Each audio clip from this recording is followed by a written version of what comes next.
शुरुआत होती है मूवी की एडम से, जो बेहोशी के बाद उठने में खुद को बाथटब में देखते हैं। खुद को इस जगह पर देखकर वो परेशान हो जाता है और जल्दी से उठता है। उठने की वजह से उसके पाँव में बाथटब का प्लग निकल जाता है और पानी के साथ एक नीले रंग का लिक्विड भी बह जाता है। आगे देखेंगे कि वो लिक्विड क्या होता है।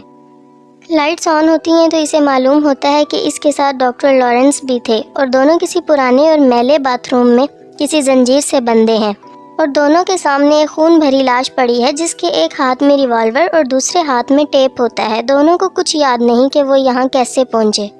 बाद में दोनों को एक एक कैसेट मिलता है और इन्हें इसके अलावा एक छोटी बुलेट और चाबी भी मिलती है, जिससे दोनों अपनी चैन के लॉक को खोलने की कोशिश करते हैं, मगर वो नाकाम हो जाते हैं।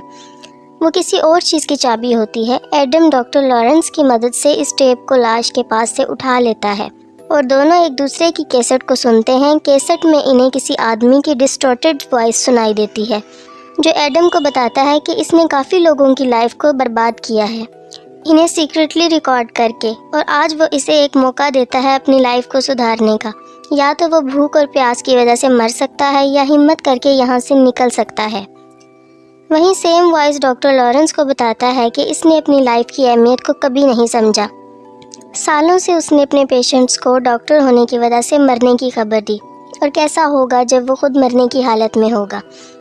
अगर वो अपनी बीवी और बच्ची को जिंदा देखना चाहता है तो इसे एडम को 6 बजे से पहले मारना होगा। अपने टास्क को कंप्लीट करने के लिए रूम में हर तरफ क्लू छपे हैं और इसे वो ढूंढना है। डॉक्टर लॉरेंस क्लू को समझने के लिए कैसेट फिर से चलाता है, जहां इसे सुनाई देता है फॉलो योर हार्ट, जो कि दूसरा क्लू होता है। इस क्लू के मुताबिक इसे हार्ट का निशान टॉयलेट टैंक पर नजर आता है। एडम को इस टॉयलेट टैंक में से लोहे को काटने वाली 2 आरियां और डॉक्टर लॉरेंस से खींचे हुए फोटोग्राफ्स मिलते हैं, और वो इन फोटोग्राफ्स के बारे में डॉक्टर को नहीं बताता। दोनों आरी की मदद से अपनी जंजीर को काटने की कोशिश करते हैं, मगर वो नहीं करता। गुस्से में एडम इस आरी को फेंक देता है, जिससे इसकी आरी और नज़दीक वाली दीवार का शीशा टूट जाता है। वहाँ डॉक्टर लॉरेंस भी कोशिश करता है जंजीर को काटने की, मगर वो नहीं काट पाता। इन्हें समझ आता है कि ये आरी जंजीर काटने के लिए नहीं, बल्कि इनके पैरों को काटने के लिए है। ये एक इम्तिहान है इनके लिए कि क्या वो खुद अपने पाँव की कुर्बानी दे सकते हैं। इस तरह के हालात देखने के बाद इन्हें याद आता है कि इन्हें कैदी बनाने वाला और कोई नहीं है, बल्कि जिगसॉ है, जिसने इन्हें एक मर्डर में फंसाने की कोशिश की थी कुछ माह पहले।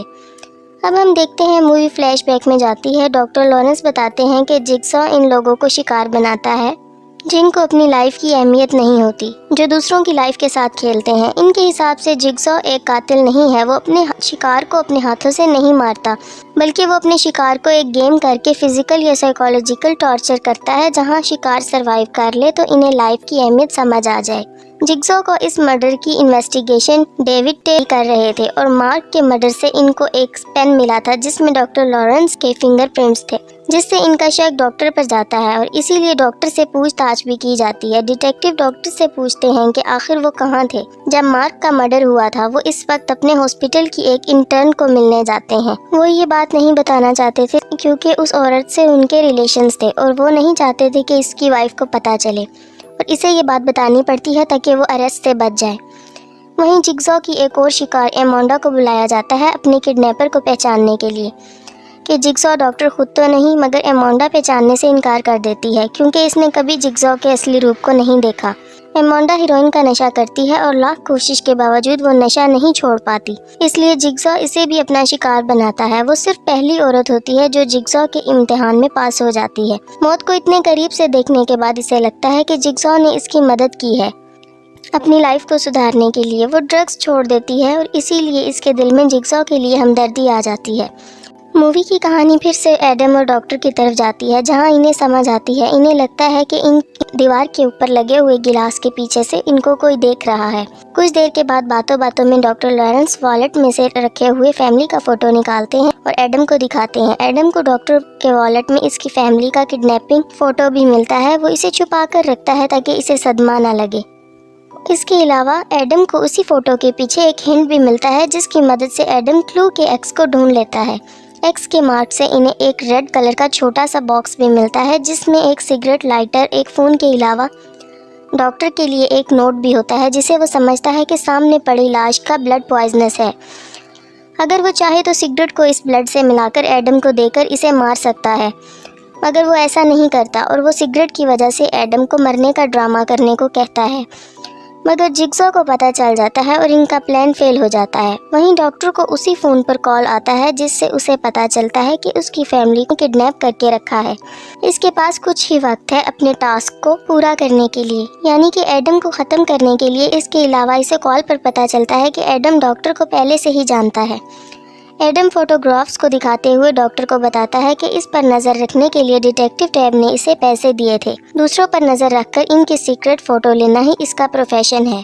इनमें से एक फ़ोटोग्राफ को ध्यान से देखने के बाद डॉक्टर को इनके हॉस्पिटल का एम्प्लॉय इनकी विंडो में दिखाई देता है। डॉक्टर को अब कंफर्म हो जाता है कि वही जिग्सॉ है जिसने इसकी बीवी और बेटी को किडनैप किया है, जो इस पूरे ऑपरेशन का मास्टरमाइंड है और जो उसी के घर से कैमरे की मदद से इन पर नज़र रखे हुए है। और जब तक डॉक्टर को ये रियलाइज़ हो, घड़ी में 6 बज चुके थे। रूल के हिसाब से डॉक्टर ने अभी भी एडम को नहीं मारा था, इसीलिए ज़ेप डॉक्टर को कॉल करके बताता है कि अब उसकी फैमिली नहीं बचेगी और ये सब उसकी गलती है। फ़ोन पर गन की आवाज़ सुनकर डॉक्टर पागल हो जाता है। इसके पास अब और कोई रास्ता नहीं होता, इसलिए रिवॉल्वर तक पहुंचने के लिए इसे अपने पाँव आरी से काटने पड़ते हैं और रिवॉल्वर से एडम को शूट कर देता है। वहीं ज़ेप डॉक्टर की फैमिली को आरी से काटने की कोशिश करता है, बट डिटेक्टिव टैब इन्हें बचा लेता है। ज़ेप वहां से किसी तरह भाग जाता है, मगर डिटेक्टिव इसका पीछा करते हुए इसी जगह पहुंचता है जहां एडम और डॉक्टर कैद हैं। डिटेक्टिव टैब ज़ेप को अरेस्ट करने की कोशिश करता है, पर फाइट में खुद ही मारा जाता है। डॉक्टर ने वक्त से पहले एडम को नहीं मारा था, इसलिए इट्स द रूल कहकर ज़ेप डॉक्टर को शूट करने ही वाला होता है कि एडम गन शूट के ज़ख्म से रिकवर होकर ज़ेप पर अटैक करता है और इसे टॉयलेट के टैंक के ढक्कन से मार देता है।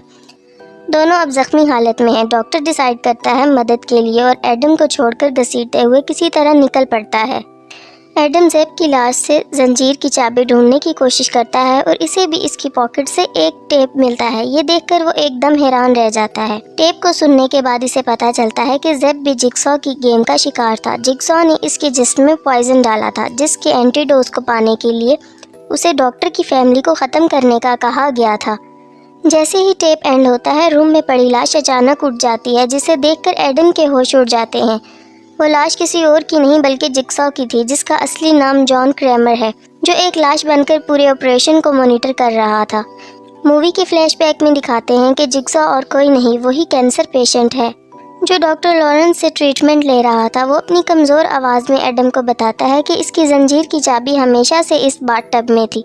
जो एडम को रियलाइज़ होता है कि शुरू में जो नीले रंग की चीज़ पानी में बह गई थी, वो इसकी आज़ादी की चाबी थी।